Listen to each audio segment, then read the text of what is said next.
I don't feel safe sitting next to her kind. Vanessa Whitmore's voice sliced through the first-class cabin, deliberate and loud enough for everyone to hear. She wasn't whispering into her phone, she wanted an audience. She wanted witnesses to validate what she saw as an intrusion into her world. A 17-year-old girl, a genius on her way to change the world, sits in the first-class seat she earned. A flight she's been dreaming of.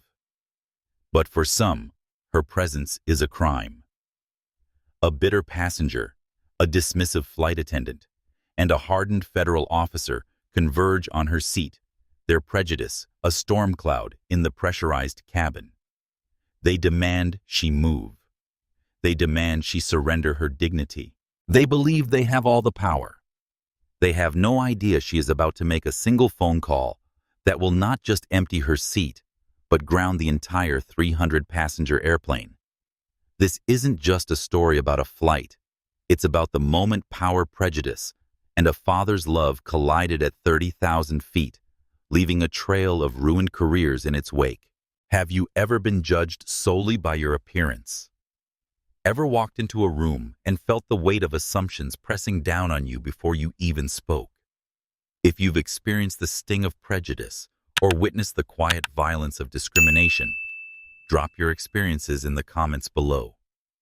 And if you believe justice should be blind, but isn't always, hit that subscribe button and share this video. In exactly 45 minutes, not just a seat, but an entire 300-passenger aircraft will be grounded. 3 careers will end, and 1 corporation will face a billion-dollar reckoning. But first, let's meet the young woman at the center of this storm. The scent of premium leather and subtle clean air freshener was the first thing Zara Jackson noticed. It was a stark contrast to the chaotic energy of JFK's Terminal 4, a human river of frantic energy she had just navigated. Here, in Seat 2A of TransGlobal Airways Flight 88, a non-stop to San Francisco, the world was serene. The seat was less a seat and more a personal pod, a cocoon of beige upholstery and polished chrome that whispered of exclusivity. At 17, Zara was no stranger to air travel, but this was different. This was her first time flying solo in first class. It was a graduation gift from her father, Malcolm, but it was also a practical necessity.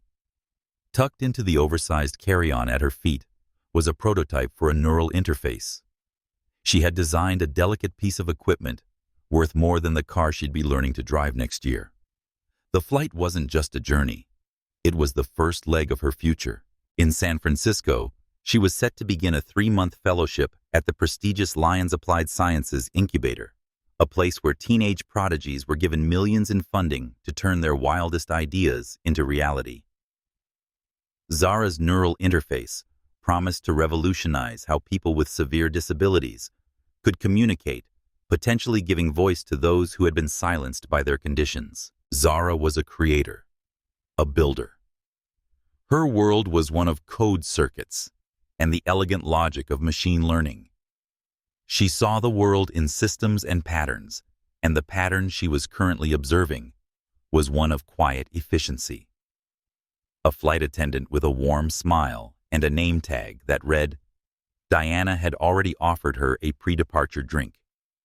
She'd chosen sparkling water with lime, and the low hum of the Boeing 777's auxiliary power was a soothing mantra. She pulled out her tablet not to watch a movie, but to review the final lines of her presentation code.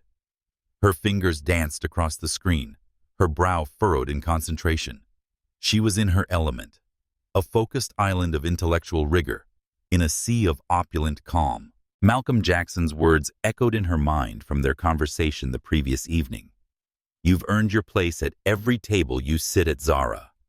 Never let anyone make you feel you have to apologize for being there. Her father had built his cybersecurity empire, Nexus Cybershield, from nothing, facing doubters and barriers at every turn. He'd taught her that dignity wasn't requested, it was claimed. It was. The delicate equilibrium was disturbed by a sharp, perfumed sigh. Zara looked up from her tablet to see a woman in her mid-50s maneuvering a rigid, oversized designer handbag into the overhead bin above seat 2B, directly across the aisle.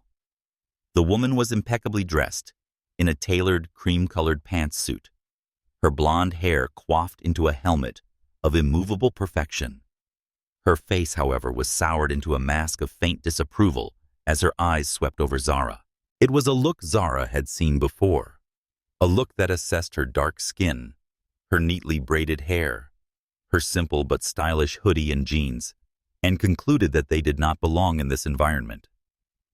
The woman's gaze lingered for a fraction of a second too long, a silent audit that found Zara wanting. "Excuse me," the woman said, her voice crisp and carrying an unearned authority.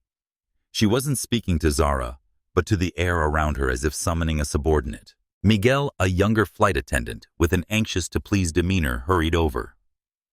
"Yes, ma'am. Can I help you with that?" he offered, gesturing to the still-open bin. "I can handle my own bag, thank you," she snapped, before lowering her voice to a conspiratorial, yet clearly audible whisper. "I just want to be sure everything is in order in this cabin. There seems to be some confusion about the seating." She flicked her eyes pointedly toward Zara. Zara felt a familiar hot knot tighten in her stomach. She refused to look over. She kept her eyes fixed on her tablet, the lines of Python code suddenly seeming like a foreign language. She could feel the woman's stare, a physical weight on her shoulder. She told herself to ignore it. This woman, Vanessa Whitmore, as she would soon learn her name, was just a random data point of unpleasantness in a world full of it. An anomaly in the system. Miguel, the flight attendant, glanced from Ms. Whitmore to Zara, his inexperience showing. He was a deer in the headlights, caught between a demanding passenger and a potential conflict he clearly didn't know how to handle.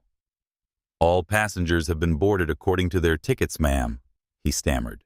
Behind his professional smile, Miguel's thoughts raced. 6 months on the job, and I'm already facing this. My sister's tuition payment is due next week. Mom's medication costs doubled last month. I can't afford a complaint on my record. The pressure crushed down on his shoulders like a physical weight. "Really?" Ms. Whitmore said, her voice dripping with skepticism. She finally settled into her seat, pulling her seatbelt tight with a series of sharp, angry tugs. "Because it's my understanding that first class is for paying customers, not guests, or people who've wandered into the wrong section." The insinuation was as thick and suffocating as the cabin air before the filtration system fully kicked in. Zara's fingers tightened on her tablet. She knew she had two options. She could shrink, make herself small and invisible, and pray the woman would lose interest. Or she could hold her ground. Her father's voice echoed in her mind, a memory from a conversation they'd had just last week. "You've earned your place at every table you sit at, Zara. Never let anyone make you feel you have to apologize for being there." For a fleeting moment, she considered giving in, taking the path of least resistance, moving to another seat if available, or even requesting a downgrade to economy. The thought of spending 6 hours next to this woman's quiet hostility was exhausting. The burn of injustice flared hot in her chest, quickly replaced by a cooler, more determined resolve. No. This was exactly what people like Vanessa Whitmore counted on, that their targets would choose invisibility over confrontation. She took a slow, deliberate breath, closed her tablet and placed it in the seat back pocket. Then she turned her head and met Vanessa Whitmore's icy gaze with a calm, steady one of her own. "Is there a problem?" Zara asked, her voice even and clear, betraying none of the turmoil inside her. The directness of the question seemed to momentarily startle Ms. Whitmore. She blinked, her pursed lips tightening further.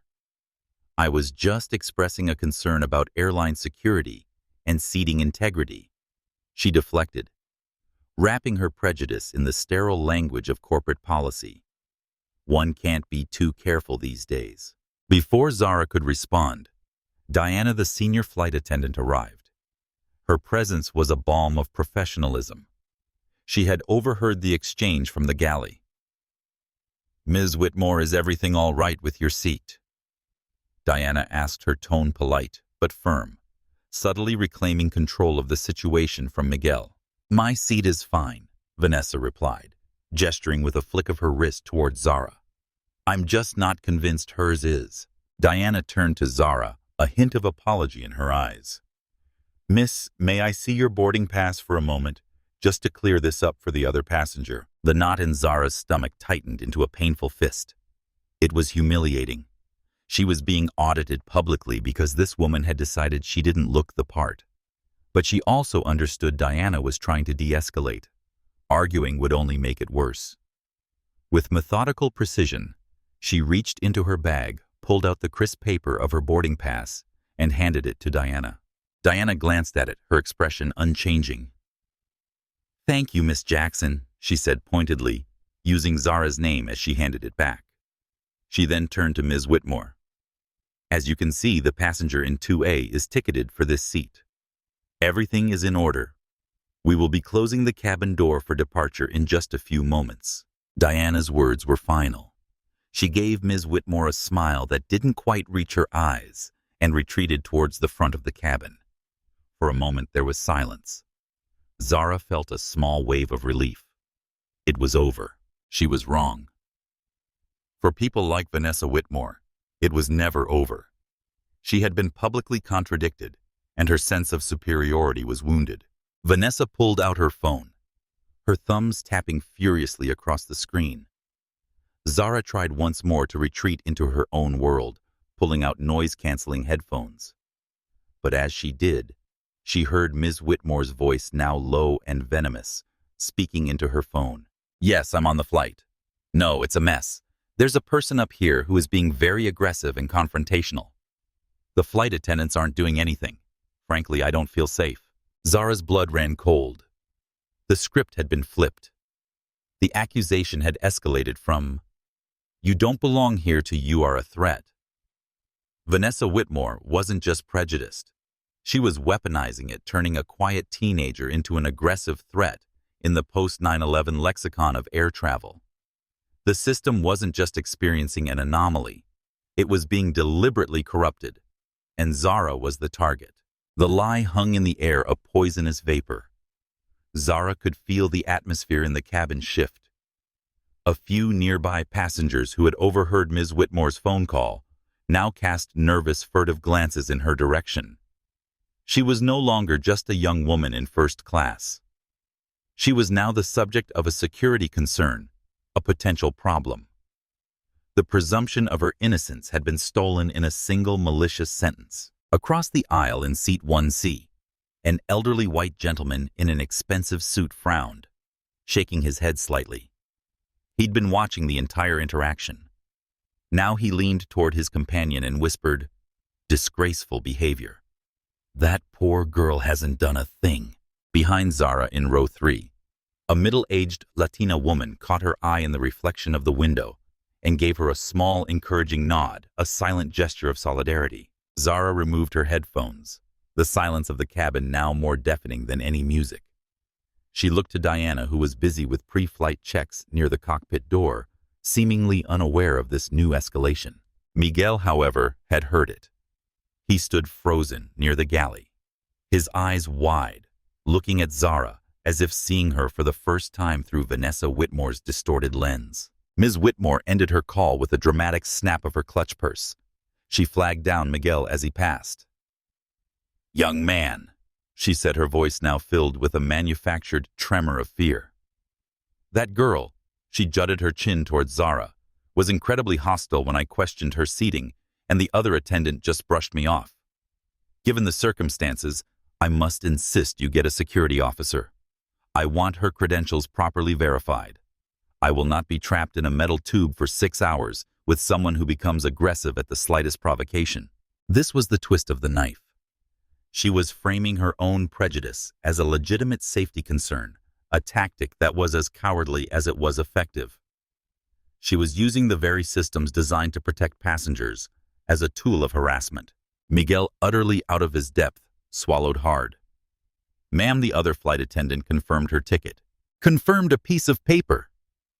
Vanessa scoffed. "In this day and age, that's not enough. I want a federal officer to check her ID against the manifest." It's standard procedure when a passenger is causing a disturbance. But she hasn't caused a disturbance, Miguel whispered, casting a desperate look at Zara. Her hostile reaction was the disturbance. Vanessa insisted, her voice rising. Are you refusing to act on a passenger security concern? I will be taking your name and employee number. The threat worked perfectly. Miguel's face paled. The fear of a formal complaint of a black mark on his record outweighed his fledgling sense of duty. Without another word, he turned and scurried towards the cockpit.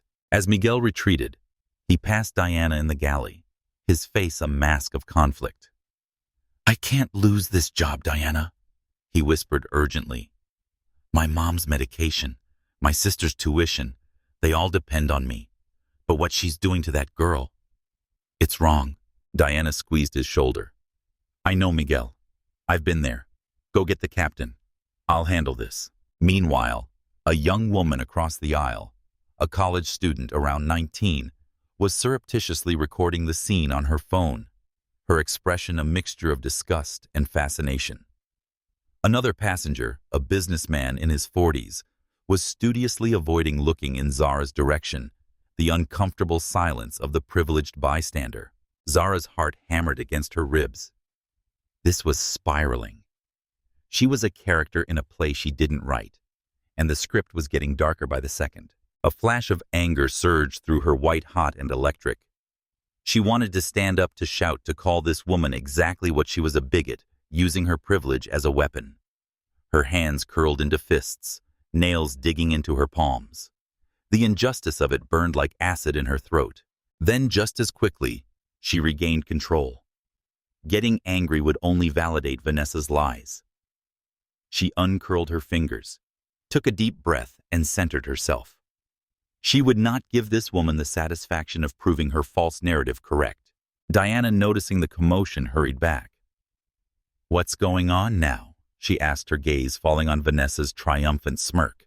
I have lodged a formal security concern about the passenger in 2A, and your colleague has gone to follow protocol, Vanessa stated smugly. Diana's professional facade finally cracked, replaced by a flash of genuine anger. You did what, ma'am? You are creating a delay for 300 people based on absolutely nothing. Based on my personal safety, Vanessa retorted coolly, something I'm sure TransGlobal Airways takes very seriously. The cockpit door opened, and the first officer leaned out. He exchanged a few hushed words with Miguel, his eyes scanning the first-class cabin.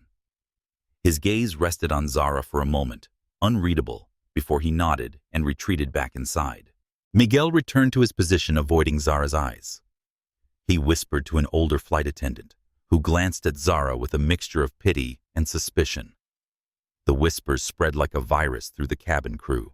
A moment later, the gentle cabin chimes were replaced by a firm announcement from the flight deck.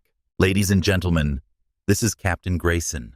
We apologize for the slight delay. We are dealing with a minor cabin issue and have asked for ground personnel to assist. We appreciate your patience and expect to be on our way shortly. A minor cabin issue. That's what she was. A problem to be solved. A thing.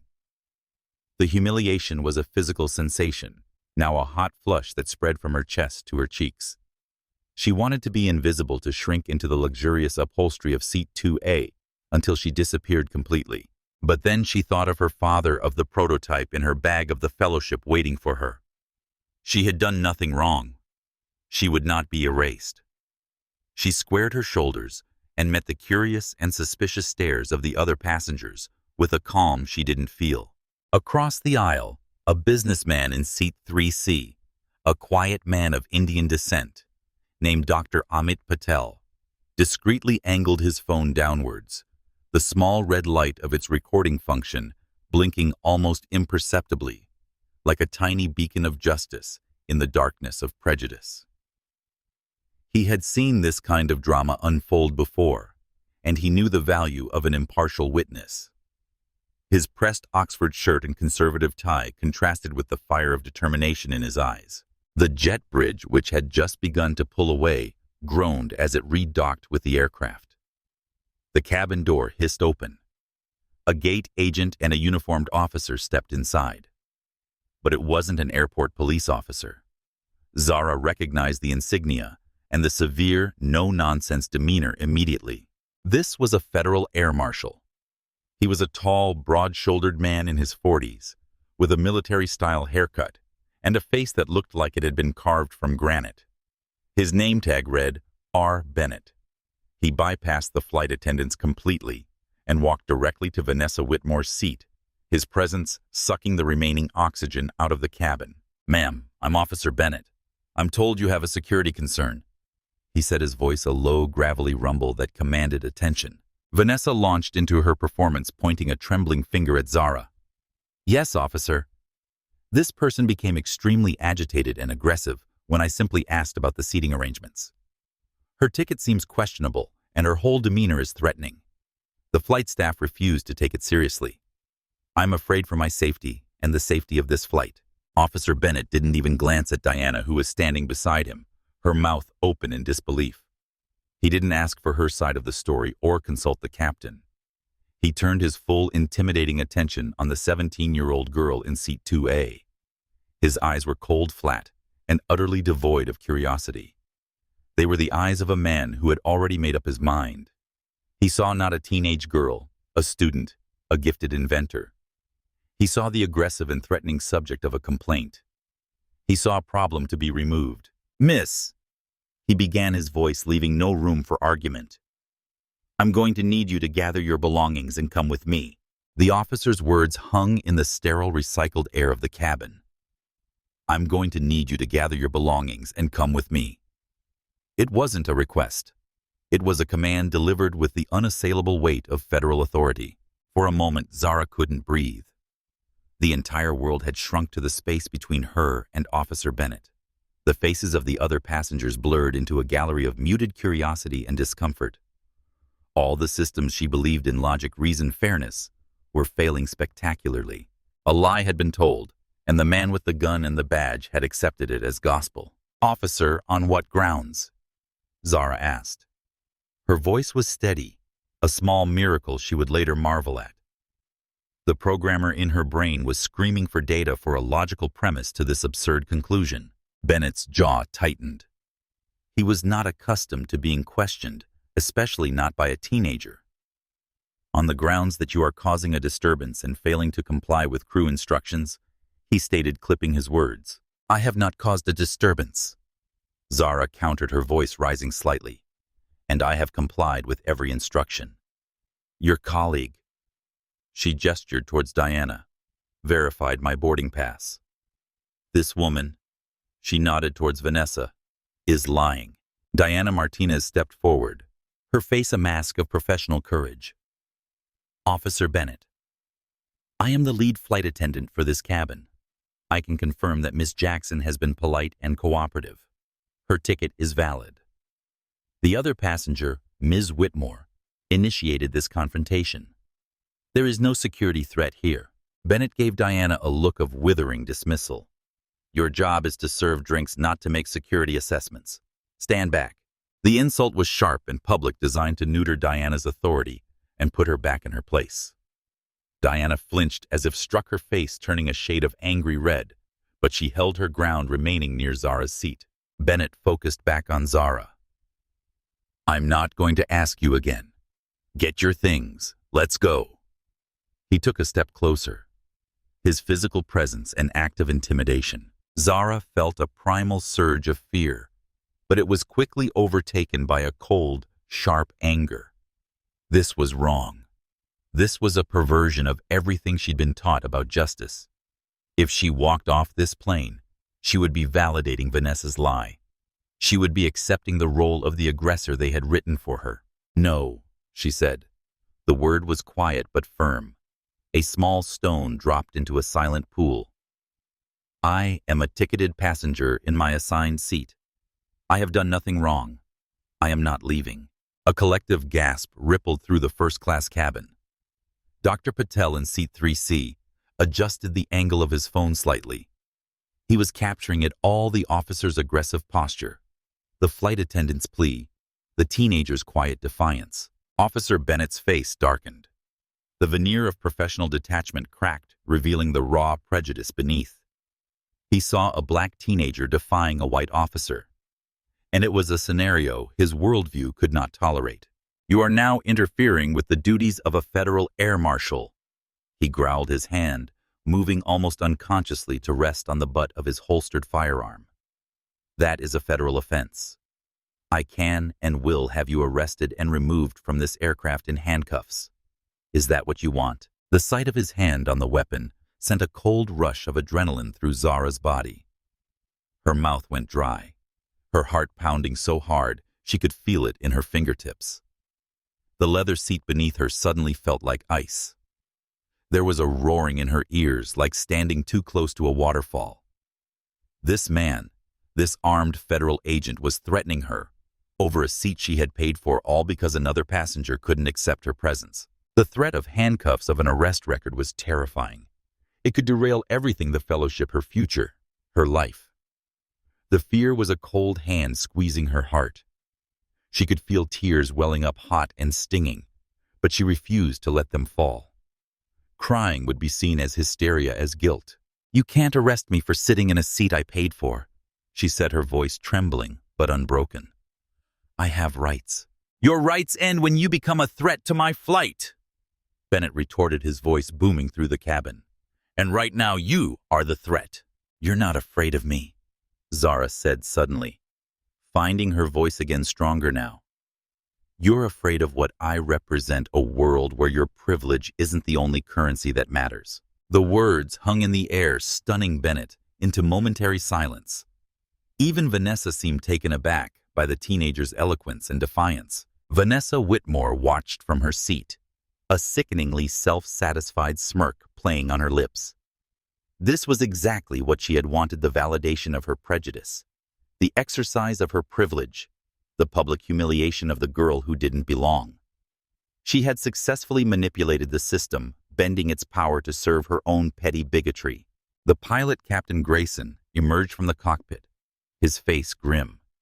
He was a man in his late 50s, with a calm, authoritative air. But the situation in his first-class cabin was now spiraling beyond the scope of a simple passenger dispute. "Officer, what's the issue here?"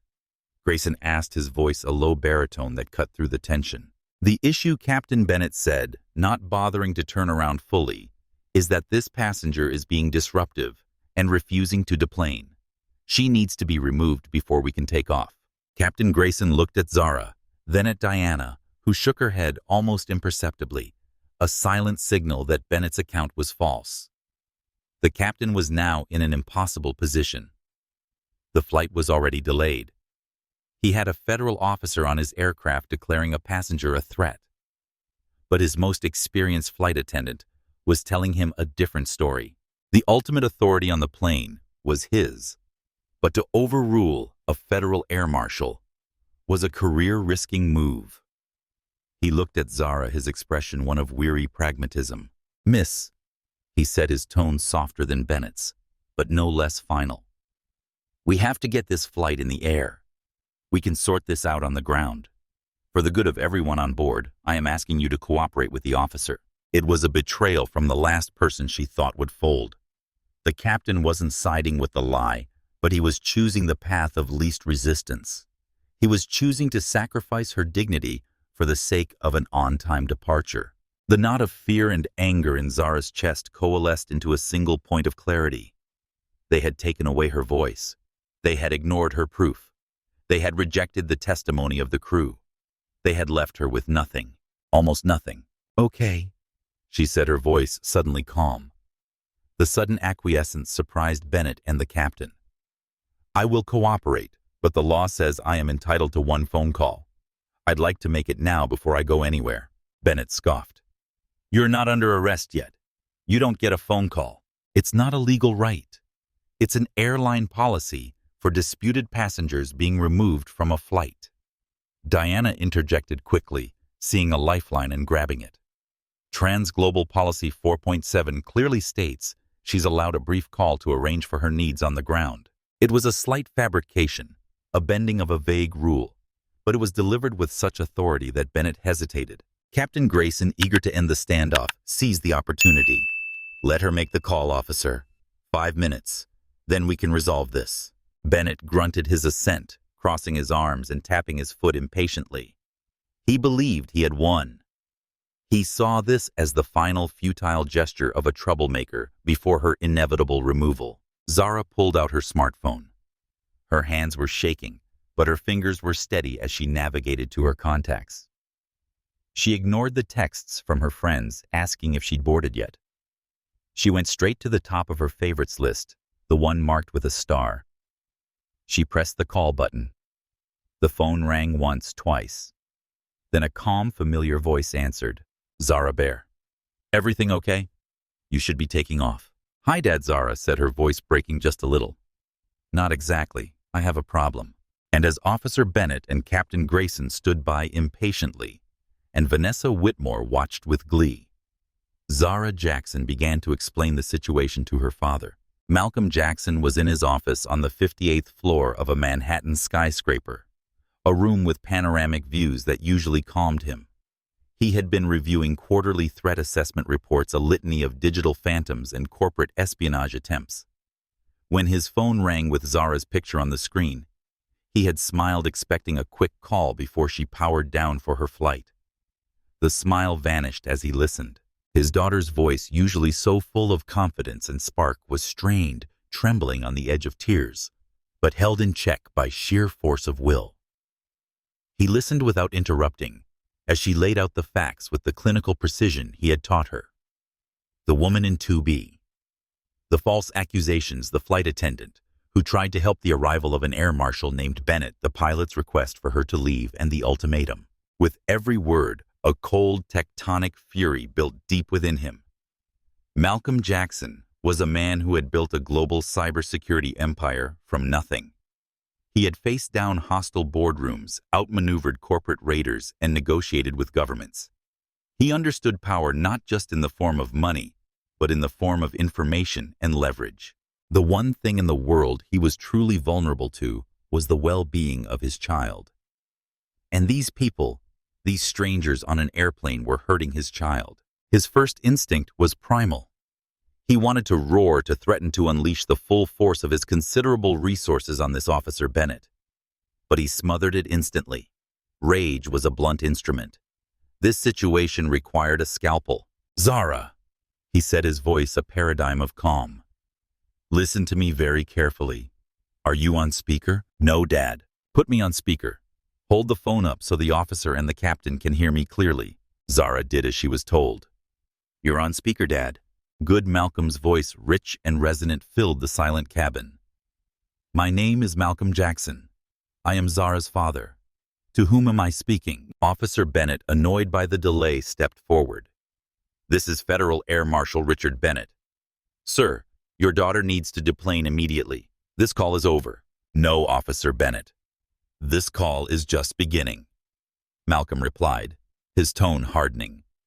You are currently illegally detaining my minor daughter, based on the unsubstantiated and frankly slanderous claims of another passenger.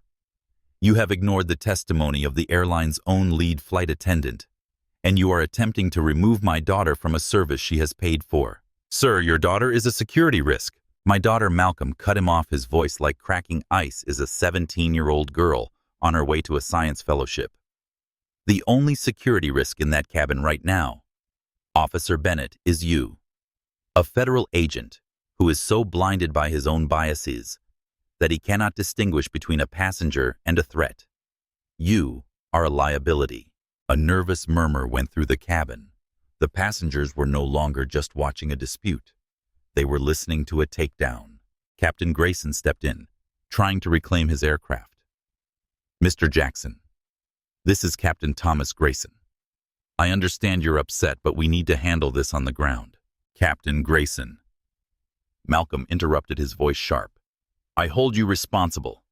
You are the commander of this vessel, yet you are allowing a member of your crew and a passenger to be harassed by an overzealous officer. You've chosen expediency over your duty of care.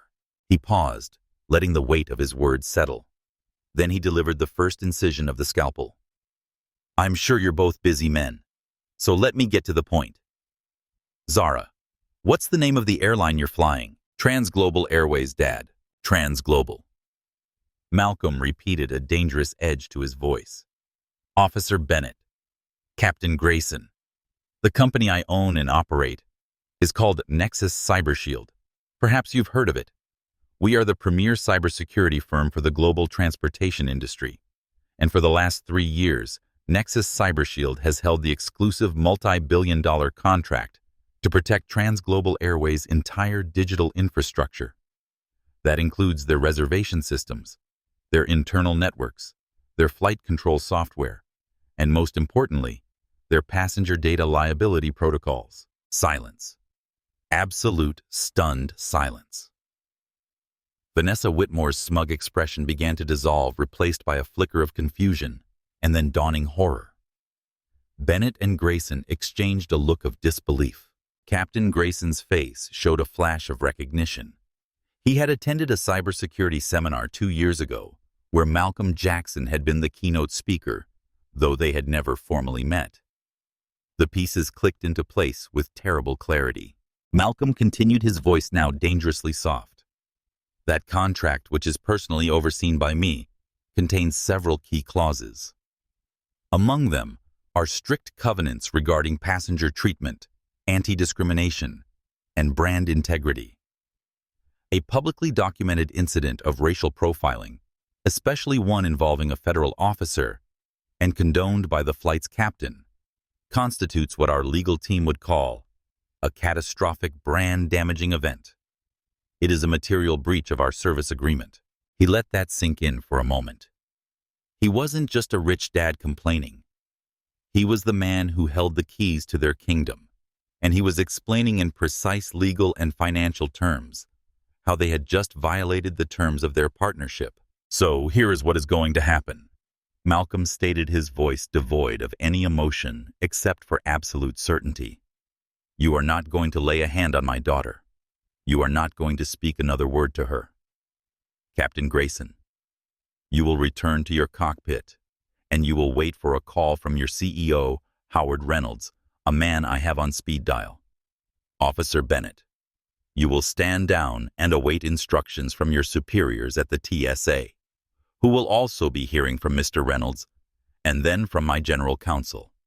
My daughter will remain in her seat. This aircraft will not be going anywhere until this is resolved to my satisfaction. Malcolm's voice sharpened to a razor edge. Today, you tried to remove my daughter from a seat. Tomorrow, I'll remove you from your career. He took a breath. Zara, sweetie, is that all clear? Yes, Dad. Zara whispered, a single tear of relief finally tracing a path down her cheek. Good. Stay on the line.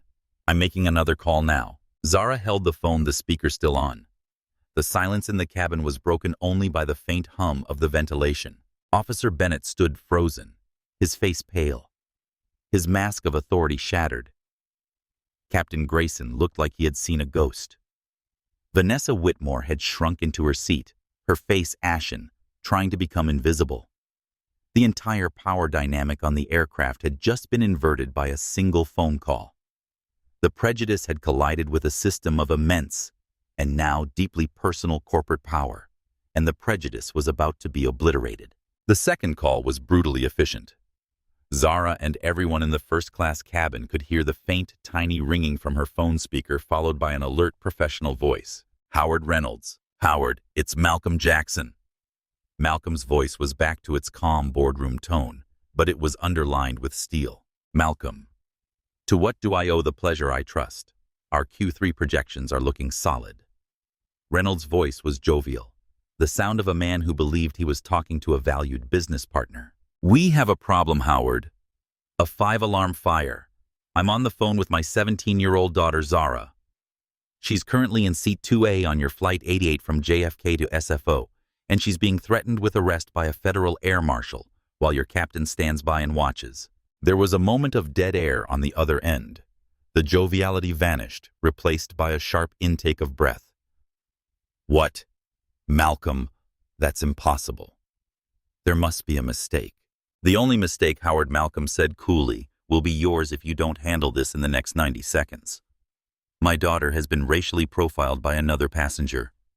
Your crew failed to de-escalate, and a federal officer is now threatening to put her in handcuffs because she refused to be illegally removed from her seat. I have this entire interaction on an open line. It is being recorded. Zara glanced at Dr. Patel, who gave her a subtle affirmative nod, his own phone still discreetly pointed forward. The officer's name is Richard Bennett. The captain is a Mr. Grayson.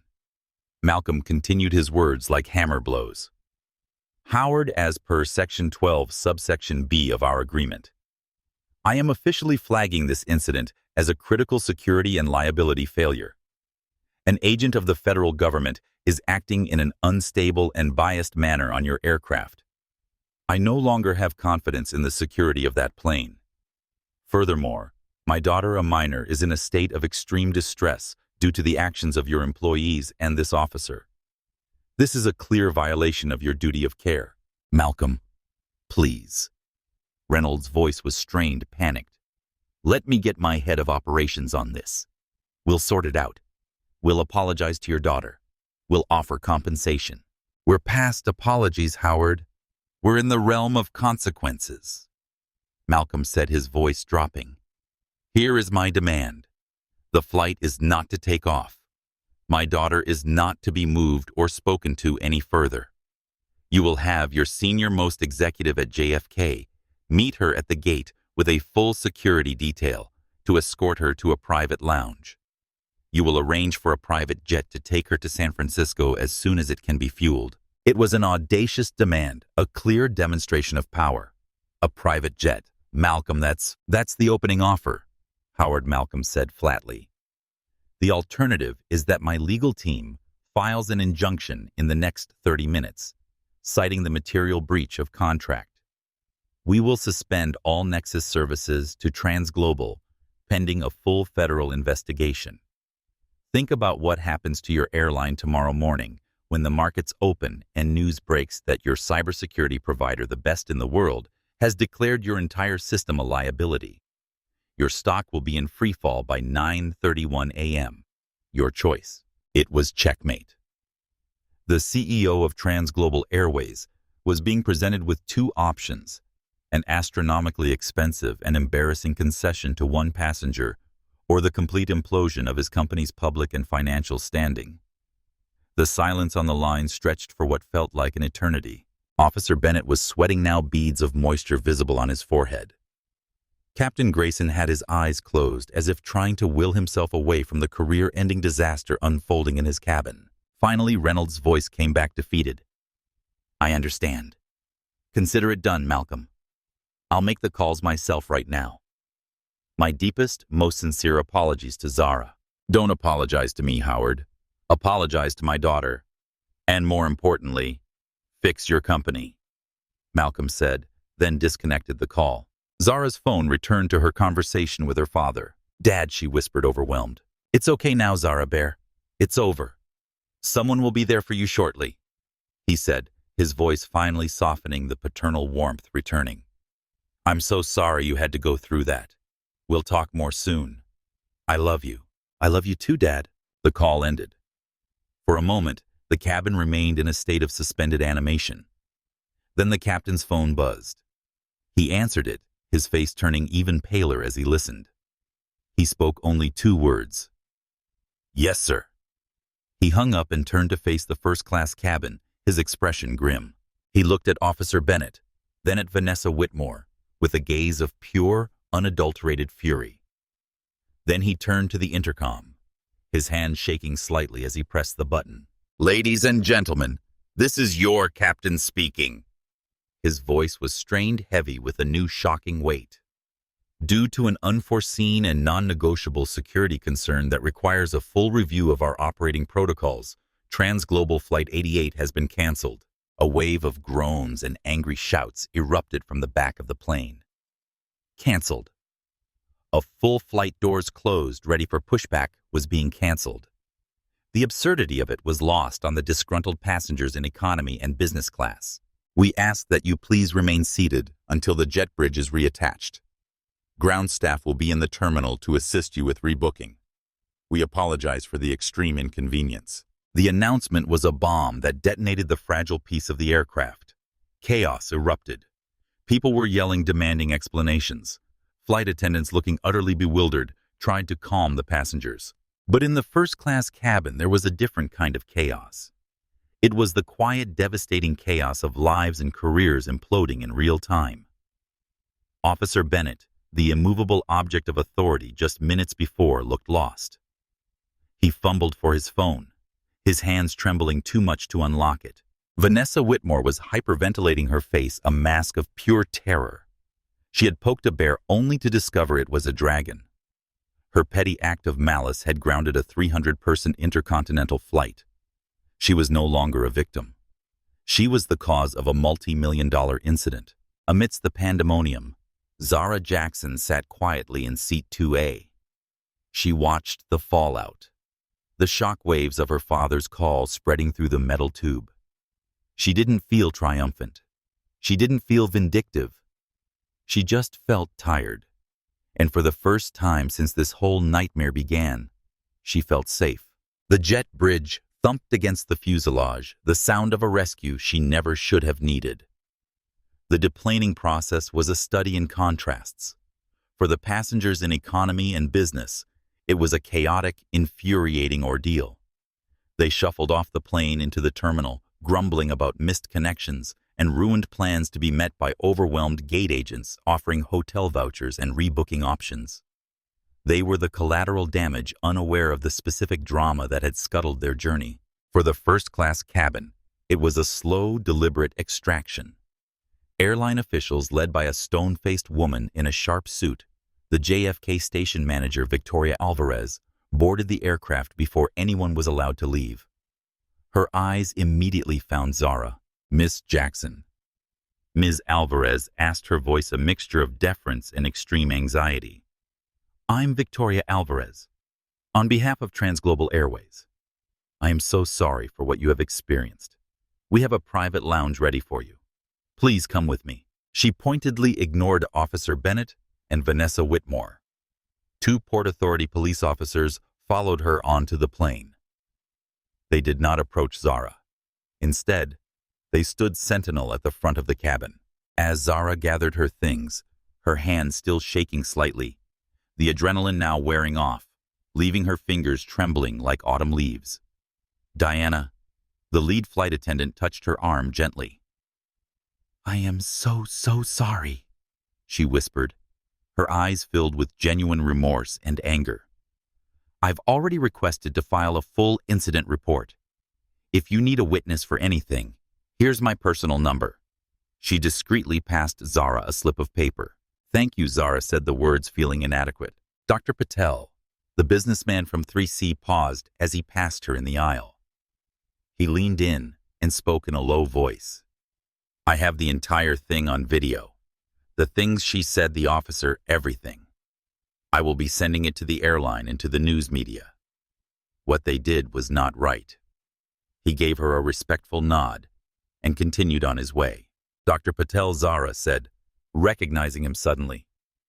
"You're Dr. Amit Patel, the civil rights professor who wrote Invisible Barriers. I read your book for my social studies thesis." The academic's eyes widened in surprise, then crinkled with a warm smile. "Indeed I am. And now I've witnessed firsthand what I've only documented secondhand. Your courage today was remarkable, Miss Jackson." Zara walked off the plane escorted by Ms. Alvarez, leaving the wreckage behind her. She didn't look back. Once she was gone, the atmosphere shifted. Ms. Alvarez turned to the Port Authority officers.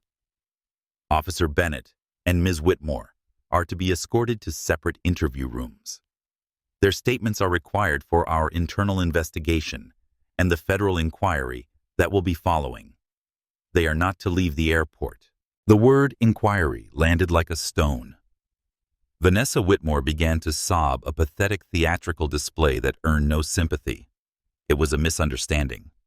I was just concerned," she wailed as an officer gently but firmly guided her by the elbow.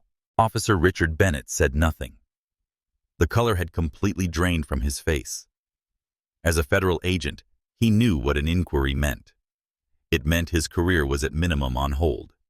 More likely it was over. He had operated on instinct, on a lifetime of ingrained biases, and had picked a fight with the one person on that plane he could not afford to cross. He was escorted off his broad shoulders, slumped in defeat. The authority he had wielded so brutally just 30 minutes earlier had evaporated completely. In the terminal, the contrast continued. Regular passengers milled about in frustrated confusion, forming long lines at customer service desks, arguing for compensation and alternate flights. Most of them cast annoyed glances at the private lounge, where Zara had been whisked away, assuming it was filled with privileged elite passengers getting preferential treatment. They had no idea that behind those frosted glass doors, a 17-year-old girl was at the center of a corporate hurricane. Inside the lounge, Zara sat in a plush armchair sipping a cup of tea that had been pressed into her hands. The shock was starting to wear off, leaving behind a strange mixture of relief, anger, and unease. She was grateful for her father's intervention, but there was something deeply troubling about the entire sequence of events. Miss Jackson, Ms. Alvarez said, sitting across from her. I want to personally assure you that what happened today is being taken with the utmost seriousness. Mr. Reynolds has dispatched our corporate jet to take you to San Francisco as soon as possible. It's being fueled now and should be ready within the hour. Zara nodded, still processing. Additionally, Ms. Alvarez continued, her voice hushed with professional awe. Your father has requested that we secure your prototype during transit. We've arranged for specialized handling to ensure it reaches the Lions facility safely. Of course they had. The mention of her father sent a complex wave of emotions through Zara. Pride, gratitude, but also a nagging discomfort. What would have happened if she had been just any other 17-year-old black girl? What if her father hadn't been Malcolm Jackson of Nexus Cybershield? What if she had been the daughter of a teacher, a nurse, a factory worker? The answer was brutally clear. She would have been marched off that plane, possibly in handcuffs. Her protestations would have meant nothing. Her future would have been imperiled by an arrest record. The prototype, her dream, would have been damaged or confiscated. All because a woman in seat 2B decided she didn't look like she belonged in first class. Her phone buzzed with the text from her father. Everything okay? Victoria, taking care of you. She texted back, yes. Thank you for what you did. His response came immediately, always. No one messes with my little girl. She smiled slightly, but the unease persisted. Her father's power had saved her, but it was a reminder of how fragile justice could be when it depended on privilege and connections rather than being a universal right. Meanwhile, across the terminal, a very different scene was unfolding. Vanessa Whitmore sat in a sterile interview room. Her perfect makeup, now streaked with tears, her composure shattered. Across from her sat two stern-faced airline security officials and a legal representative. The recording of her phone call, where she falsely claimed Zara was aggressive and threatening, had been replayed for her. Her attempts to explain away her words as a misunderstanding were met with stony silence. Ms. Whitmore, the legal representative said, her voice clinical and detached. The evidence suggests you knowingly made false statements that triggered a security response. These actions resulted in the cancellation of a flight with 300 passengers, costing the airline approximately $350,000 in direct expenses, not including the substantial reputational damage. Vanessa's face crumpled. I was just concerned. You were not concerned, the representative cut her off. You were prejudiced. And you weaponized that prejudice in a way that created a substantial liability for this airline. We are currently evaluating our legal options regarding civil damages. The blood drained from Vanessa's face. Civil damages, lawsuits, financial ruin. The full weight of her actions was finally sinking in. Furthermore, the security official added, your name has been added to our no-fly list, effective immediately and indefinitely. You will not be flying on TransGlobal Airways or any of our code-share partners in the future. Vanessa's eyes widened in horror. You can't do that. I travel for work. What you need, Ms. Whitmore, is a lawyer, the representative replied coolly, and perhaps some serious self-reflection. A moment of recognition flickered across her face. Jackson? Wait. Malcolm Jackson. I interviewed for a position at Nexus Cybershield 3 years ago. They rejected me. The security officials exchanged glances. This was a new and troubling dimension to her behavior. Is that why you targeted his daughter? The representative asked, her voice hardening. No, I didn't know. I swear I didn't. Vanessa broke off, the realization of how deep a hole she had dug for herself, finally hitting home. In another room, Officer Richard Bennett was facing an even more severe reckoning. His superior, a stone-faced senior agent from the Air Marshal Service who had been flown in from Washington, D.C., sat across from him. On the table between them lay Bennett's badge and service weapon. 20 years. Bennett, the senior agent, said, his voice laced with disgust. 20 years in the service, and you throw it all away because you couldn't see past your own prejudices. Sir, I was responding to a credible security concern. Bullshit, the agent snapped. I've reviewed the flight attendant's statement. I've seen the video. You didn't verify. You didn't investigate. You saw a young black woman and decided she was the threat. You let your bias override your training, and now the entire service has to deal with the fallout. Bennett's shoulders slumped.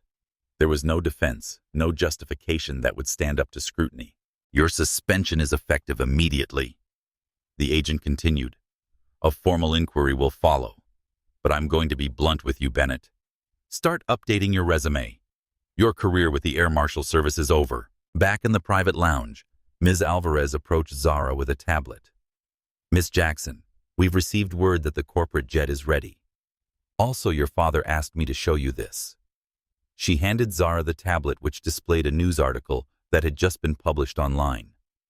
The headline read, TransGlobal Airways announces major overhaul of anti-discrimination training and policies.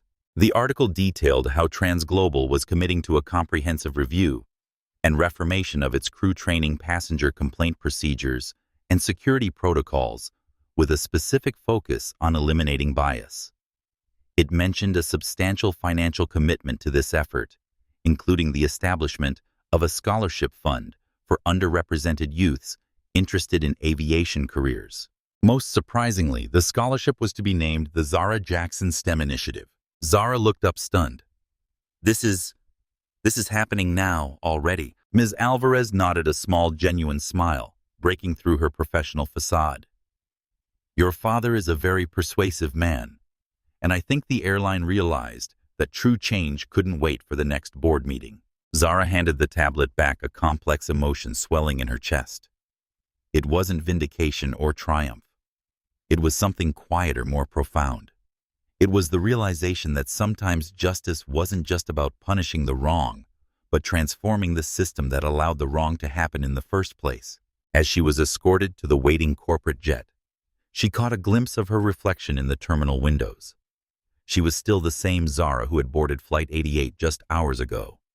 Still a 17-year-old girl with dreams of changing the world with her neural interface. But something fundamental had shifted. She had glimpsed the ugly underbelly of privilege and prejudice, had felt its cold breath on her face, had nearly been crushed by its weight. And she had survived. Not just survived, but catalyzed change. The corporate jet was a sleek Gulfstream G650, a flying testament to luxury that made the first-class cabin of Flight 88 look positively pedestrian by comparison. As she settled into one of the plush leather seats, the sole passenger in an aircraft designed for 16, Zara finally let the full weight of the day's events wash over her. The jet taxied smoothly away from the terminal, leaving behind the chaos, the inquiries, the shattered careers, and the 300 stranded passengers. All because one woman couldn't accept that a young black girl belonged in seat 2A, and one father refused to let injustice stand. The investigation into the Flight 88 incident was swift and merciless, driven by the combined pressure of an apoplectic CEO, a looming multi-billion-dollar contract breach, and the imminent threat of a public relations nightmare. Malcolm Jackson's legal team had already been in contact, making it clear that full transparency and accountability were non-negotiable. Diana Martinez was interviewed first. She gave a calm, factual, and damning account of the entire event, from Vanessa Whitmore's initial snide remarks to Officer Bennett's dismissal of her authority. Her written report was even more detailed, noting the time of every exchange. "I've stayed silent before." "Never again," Diana said firmly at the conclusion of her testimony. "I watched a similar incident 2 years ago and didn't speak up. I lost a promotion because I was afraid to rock the boat. It cost me professionally, but that girl that day, it cost her so much more. I promised myself I wouldn't let it happen again." Miguel Rodriguez was next. In his interview, he was a wreck, alternating between tears and terrified apologies. He admitted that he had buckled under Vanessa's threat of a complaint and had not followed protocol by immediately deferring to his senior partner, Diana. "I was afraid," he said, his voice breaking.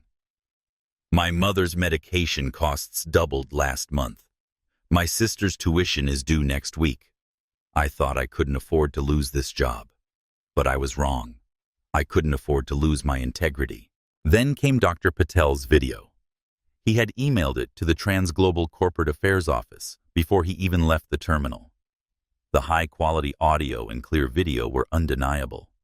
It captured Vanessa's venomous, "I don't feel safe" phone call. It showed Bennett's aggression, his hand on his weapon, his threats to the calm-seated teenager. It showed Diana's attempts to de-escalate and Bennett's sexist, dismissive retort. Dr. Patel, as it turned out, wasn't just any witness. He was a leading civil rights academic who specialized in transportation discrimination. His accompanying letter noted that he was already incorporating the incident into his upcoming book on bias in commercial aviation. The video was the nail in the coffin, a perfect, unblinking record of the prejudice and abuse of power that had taken place. Vanessa Whitmore's interview was a disaster. She tried to play the victim, portraying Zara as sullen and unresponsive, and herself as a concerned citizen. But when confronted with Dr. Patel's video, her story crumbled. Her lies were laid bare, her manufactured fear exposed as petty, vindictive racism. She became belligerent, then tearful, then silent. The revelation of her failed interview at Nexus Cybershield 3 years earlier added another disturbing dimension to her behavior. While she insisted she hadn't recognized Malcolm Jackson's name or made the connection to Zara, investigators remained skeptical. The coincidence seemed too perfect. Officer Bennett's interview was conducted by a grim-faced superior from the Air Marshal Service. Bennett attempted to hide behind procedure and jargon. He claimed he had assessed a credible threat based on a passenger report, but the video contradicted him at every turn. It showed he had made no attempt to verify the claim, had ignored the flight crew, and had escalated the situation with his own hostility. His defense was paper-thin, and his superior knew it. At the end of the interview, Bennett was forced to surrender his badge and service weapon, pending the outcome of the formal inquiry. He was officially suspended. While the gears of corporate and federal justice began to grind, Zara was being treated like royalty. The corporate jet had delivered her to San Francisco with a smoothness and speed that commercial aviation could never match. A private car had whisked her from the airport directly to the Leon's Applied Sciences Incubator, where the program director, Dr. Elisa Morales, had been waiting to personally welcome her, having been briefed about the unfortunate incident at JFK. Zara's prototype had been hand-delivered by a special courier treated with more care than most museum artifacts. Her accommodations had been upgraded from the standard fellowship dormitory to a private apartment with security access.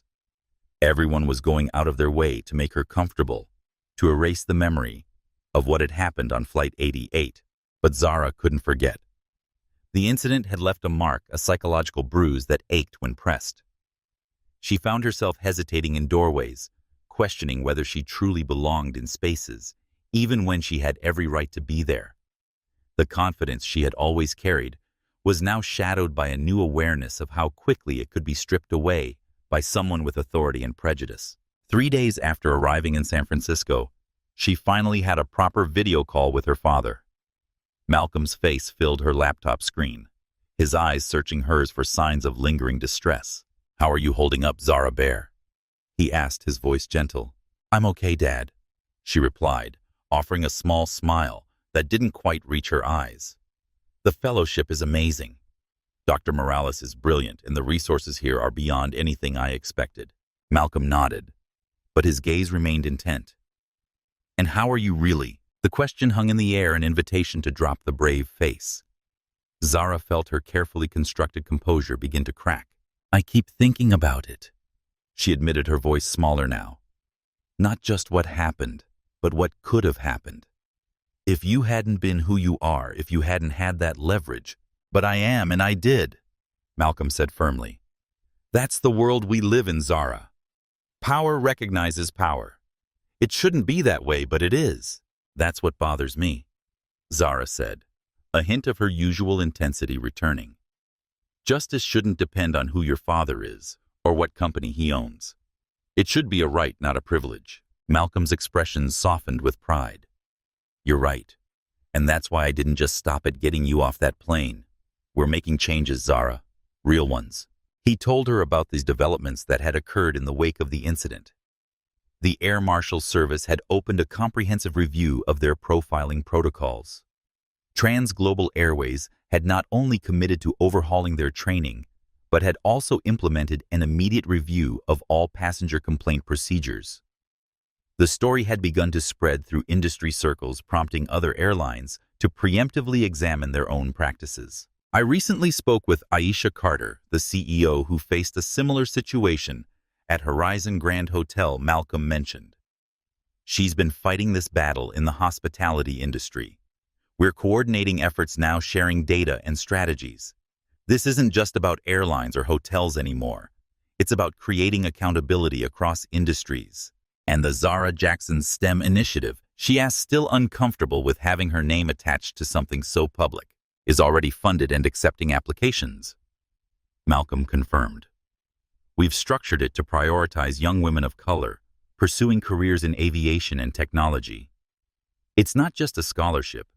It includes mentorship, internship placements, and ongoing support. Zara was quiet for a moment, processing. Then she asked the question that had been gnawing at her since the incident. Dad, have you ever had to do something like that before? Use your position to force justice? Malcolm's expression grew serious. A few times. Not often, and never with quite so much at stake. But Zara, power is a tool. Like any tool, it's defined by how you use it. I built Nexus from nothing, because I was tired of being underestimated and dismissed. I promised myself that if I ever gained real influence, I would use it to make sure others didn't face the same barriers. He leaned closer to the camera. What happened on that plane was wrong. Not just wrong for you, but wrong in principle. If leveraging our position forces TransGlobal and others to re-examine how they treat all passengers, not just those with powerful parents, then I make no apologies for wielding that leverage. Zara nodded slowly. Her father's words resonated with her own developing philosophy. She had created her neural interface prototype not for glory or profit, but to give voice to those who had been silenced by physical limitations. At its core, her work was about empowerment, about using technology to level an uneven playing field. Perhaps there was a parallel here. Her father had used his corporate power as a kind of interface, bridging the gap between injustice and accountability, in a system that often failed to make that connection on its own. I understand, she said finally, and I'm grateful. Not just for what you did for me, but for what you're doing to make sure it doesn't happen to someone else. Malcolm smiled, the tension in his shoulders visibly relaxing. That's my girl, always seeing the bigger picture. They talked for a while longer about her project, about the fellowship, about normal father-daughter things. It was a return to normalcy that Zara desperately needed. When they finally said goodbye, she felt lighter than she had in days. Later that evening, she received an unexpected email. It was from Diana Martinez, the flight attendant, who had stood up for her on Flight 88. The subject line read, "Thought you should know." The email contained a brief message. Dear Zara, I wanted to let you know that I've been promoted to a senior training position with TransGlobal. They've asked me to help develop and implement the new anti-bias protocols that will be required for all crew members.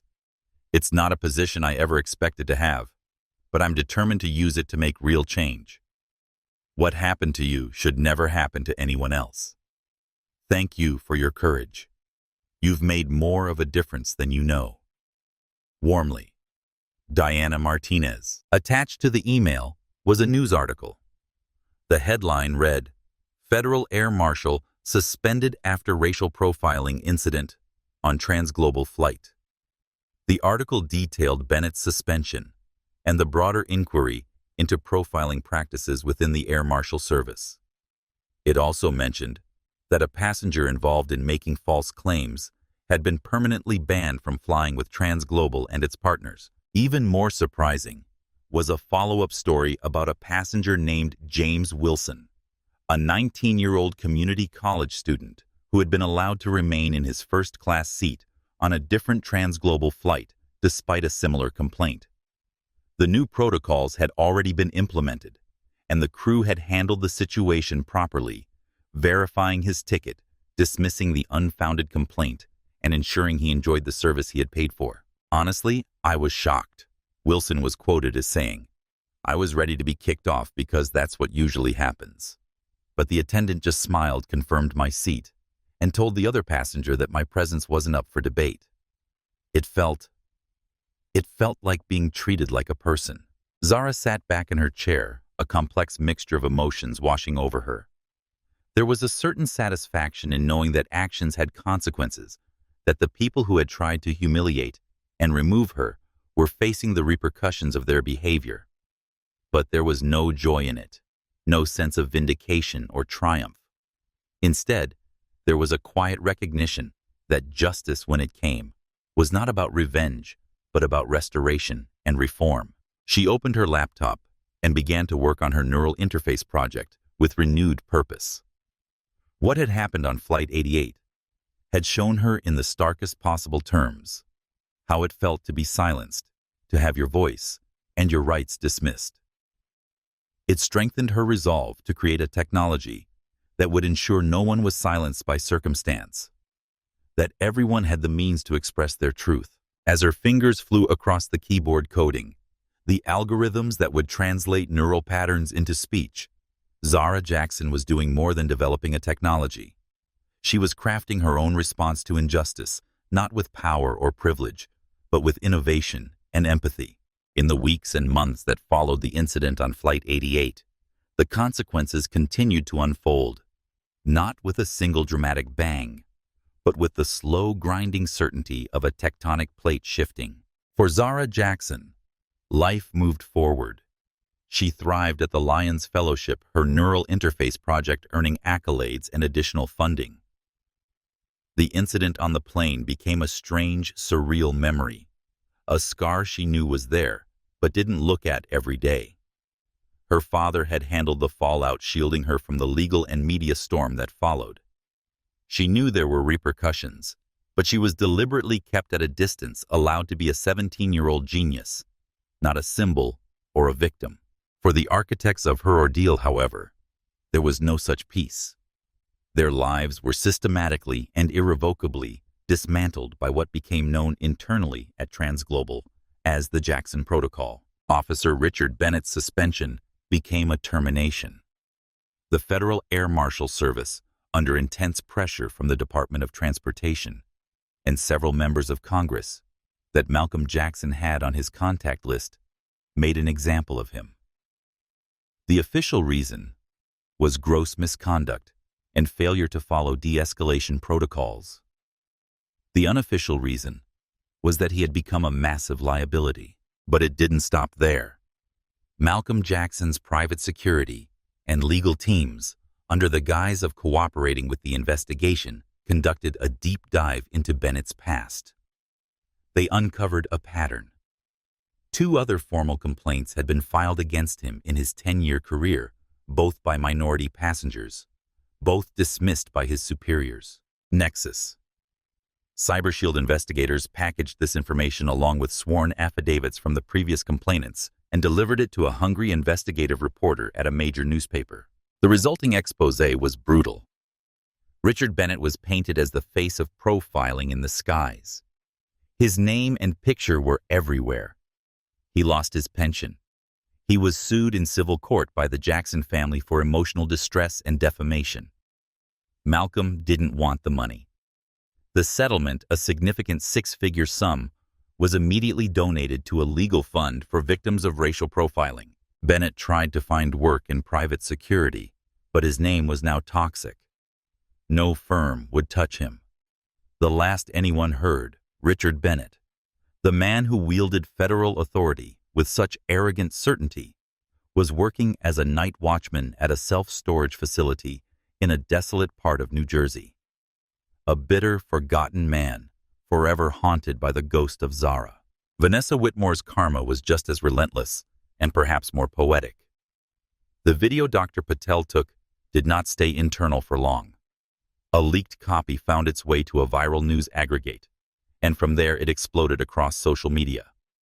She was quickly identified. The internet, in its ferocious and often cruel way, dubbed her first-class Karen.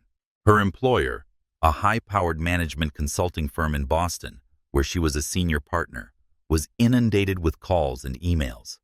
The firm prided itself on its image of diversity and inclusion, a carefully curated brand that Vanessa's actions had just set on fire. She was called into a meeting with the managing partners. They had seen the video. They had read the articles.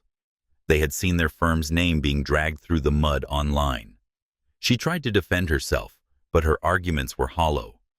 She wasn't just a PR problem.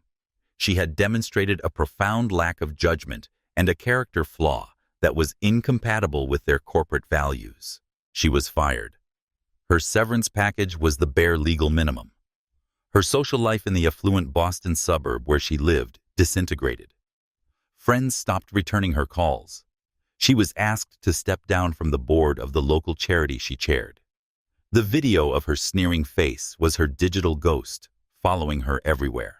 Banned for life from TransGlobal and several of their partner airlines, her world, which had revolved around travel and a sense of entitled status, shrank to the confines of her quiet, empty house. She had tried to eject a young woman from a world where she thought she didn't belong, and in the end, had only succeeded in ejecting herself from her own. TransGlobal Airways paid a steep price as well. They avoided the full cancellation of the Nexus Cybershield contract, but the renegotiation was painful. Malcolm Jackson, holding all the cards, insisted on new terms. TransGlobal was forced to fund a multi-million-dollar independently audited overhaul of its employee training programs, focusing on de-escalation and implicit bias. The new program was designed and overseen by a consultancy firm, one recommended by Malcolm. Furthermore, as part of the settlement, the airline issued a formal public apology to Zara Jackson and her family, admitting fault. They also made a massive 8-figure donation to establish the Zara Jackson STEM initiative, a foundation administered by a neutral third party dedicated to providing scholarships and funding for young women of color pursuing careers in technology. The ripple effects spread beyond TransGlobal. Other airlines, seeing the PR disaster and financial hit their competitor had taken, began preemptively revising their own policies. Within months, 4 major carriers had implemented new training programs for flight crews, specifically addressing racial bias in passenger interactions. Smaller airlines followed suit. Industry standards began to shift. The Air Marshal Service, stung by the Bennett scandal, instituted a new oversight framework, including body cameras for marshals during active interventions and a civilian review process for complaints. The old culture of impunity was being slowly dismantled, replaced by a structure of accountability. Captain Thomas Grayson was demoted. He was not fired as the investigation concluded. He had been put in an untenable position by Bennett. But his dream of becoming a fleet chief was over. He spent the rest of his career flying less prestigious international cargo routes, a constant reminder of the day he chose expediency over courage. Miguel Rodriguez, the junior flight attendant, was retrained and moved to a probationary role in domestic service, his career permanently stunted by his moment of weakness. Diana Martinez, however, was promoted to a senior training position, where she was tasked with helping to implement the very programs her own bravery had made necessary. In the end, every action had an equal and opposite reaction. The prejudice, the abuse of power, the the casual cruelty, it had all been entered into a great unseen ledger, and a 17-year-old girl's phone call to her father had simply ensured that the bill came due in full with interest. For Malcolm Jackson, the incident on Flight 88 became a catalyst for a more public role in addressing discrimination. He had always been a successful businessman who happened to be black. Now he was increasingly seen as a black businessman who used his success to drive change. Nexus Cybershield expanded its contract language with all clients to include strict anti-discrimination clauses, creating financial incentives for companies to address bias within their organizations. Malcolm also established a corporate division dedicated to developing AI tools that could identify patterns of discriminatory behavior in customer service interactions. The technology initially created to monitor airlines was soon adapted for use in healthcare, hospitality, and retail. What had begun as a father's protection of his daughter was evolving into a tech-driven approach to accountability across industries. As for Zara, the experience shaped her in ways both subtle and profound. Her neural interface project evolved to include applications beyond medical use. She began exploring how the technology could help document and validate experiences of discrimination, creating objective records of incidents that were too often dismissed as subjective or exaggerated. 6 months after the Flight 88 incident, Zara was invited to give a TED Talk about her work. Standing on the red carpet, her prototype elegantly displayed beside her, she spoke not just about the technical aspects of her invention, but about its deeper purpose. Technology at its best doesn't just solve problems, she told the audience. It restores balance. It gives voice to the voiceless and visibility to the overlooked. My neural interface began as a way to help people with physical limitations communicate. But I've come to see that silence takes many forms. Sometimes it's imposed by medical conditions. Sometimes it's enforced by systems of power and privilege that decide whose experiences matter and whose don't. She didn't directly mention what had happened on the plane. She didn't need to. The incident had received enough media coverage that many in the audience made the connection. When we create tools that allow everyone to speak their truth and have that truth acknowledged, she continued, we're not just advancing technology, we're advancing justice. The applause was thunderous. Video of her talk went viral, accumulating millions of views within days. Overnight, Zara Jackson became more than a promising young scientist. She became a symbol of resilience and a voice for change. But fame was never her goal. When the Lions Fellowship ended, she enrolled at MIT, where she continued to refine her neural interface technology. She maintained a low profile, focusing on her work, rather than her brief moment in the spotlight. The Zara Jackson STEM initiative continued to grow, supporting dozens of young women pursuing careers in technology and aviation. On rare occasions, Zara would receive messages from people who had been on Flight 88 that day.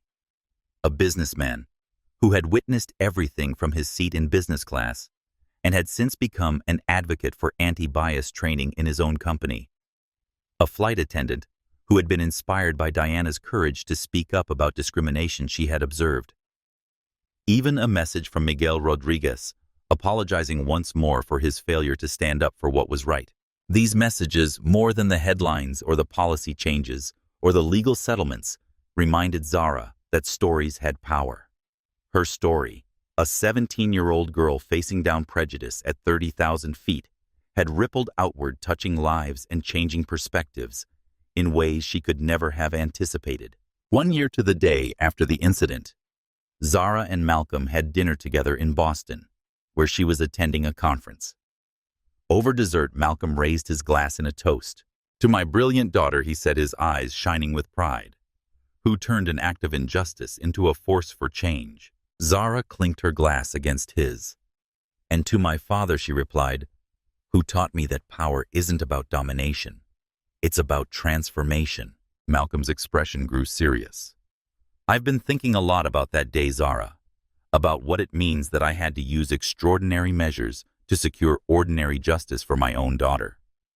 It's not right that it took a CEO with a multi-billion-dollar contract to ensure that a black teenager was treated fairly. No, it's not.